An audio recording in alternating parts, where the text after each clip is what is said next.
Welcome to mister nobody சிவி and என்ன பார்க்குற மூவி வந்து ஷிண்டர்ஸ் லிஸ்ட் 1993 ரிலீஸ் ஆன ஒரு historical drama movie, sad drama movie. And இந்த படத்தோட ஃபுல் ரிவ்யூ பார்த்தோம்னா நம்ம சேனலில் இன்னும் சப்ஸ்கிரைப் பண்ண பார்த்தீங்கன்னா சப்ஸ்கிரைப் பண்ணுறது லாட் வைஸ் உங்களுக்கு நிறைய மூவி ரிவ்யூஸ் அப்டேட்ஸ் வந்துகிட்டே இருக்கும்.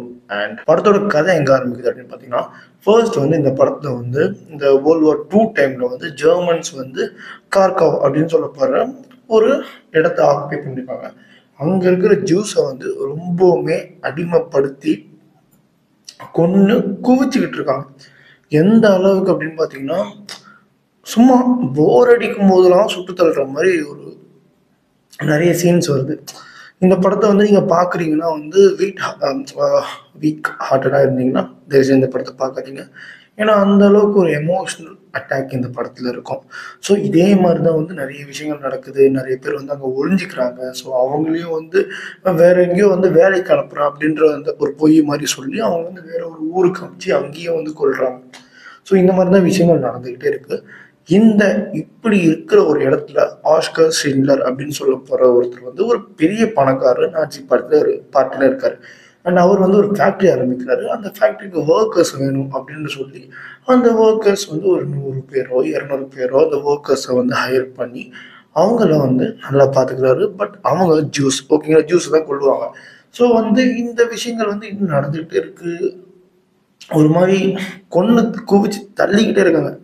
ஸோ என்னடா என்னடா பண்ணலாம் அப்படின்ற சமயத்தில் வந்து நம்ம ஷிண்ட்லர் வந்து ஒரு பக்கம் வந்து எந்த அளவுக்கு கவர்மெண்டோட பவரை வந்து எடுத்துக்க முடியுமோ அந்த அளவுக்கு காசு செலவு பண்ணி அந்த ஆஃபீஸர்ஸு, தென் ஹையர் அஃபிஷியல்ஸு, தென் இதுக்கு எல்லாத்துக்குமே அந்த ஊருக்கு இன்சார்ஜாக இருக்கிற ஒரு பெரிய ஆஃபீஸர் எல்லாருக்குமே காசு கொடுத்து தான் வசம் வந்து படுத்திக்கிறாரு.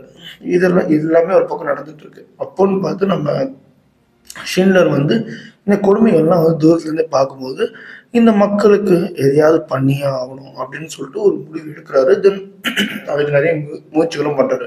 ஃபார் எக்ஸாம்பிள் எப்படி சொல்கிறதுனா, ஃபேக்ட்ரியில் வந்து இன்னும் ப்ரொடக்ஷன் அதிகப்படுத்தணும்னு சொல்லிட்டு மிஷின்ஸ் வாங்கி போடுறது, தென் ஃபேக்ட்ரியில் இன்னும் ஒர்க்கர்ஸ் அதிகமாக சேர்க்கறது, தென் 1க்கு 2 3 வேலைகள் அதே ஃபேக்ட்ரியில் பார்க்குறது. ஸோ அதனால் ஒர்க்கர்ஸ் வந்து இன்னும் இன்க்ரீஸ் ஆவாங்க. ஸோ இன்னும் ஆளுங்க சேர்க்கலாம்னு சொல்லிட்டு நிறைய விஷயங்கள் பண்ணுறாரு. அண்ட் கிட்டத்தட்ட வார் வந்து எண்டுக்கு வரப்போகுது. அந்த சமயத்தில் வந்து என்ன பண்ணுறதுன்னு தெரியாமல் இவங்க வந்து எல்லாரையும் கொல்லலாம்னு சொல்லிட்டு கொன்று எரிச்சு தள்ளிக்கிட்டு இருக்காங்க. ஸோ அந்த டைமில் நம்ம ஷிண்ட்லர் வந்து தான் கையில் இருக்கிற எல்லா சொத்தையும் விற்று ஒரு சுமார் 1100 ஜூஸை வந்து தன்னோட அடிமைகளாக வந்து எடுத்துக்கிட்டு தென் அவங்கள வந்து வேற ஒரு ஊருக்கு வந்து கொண்டு போய் விடுறாரு.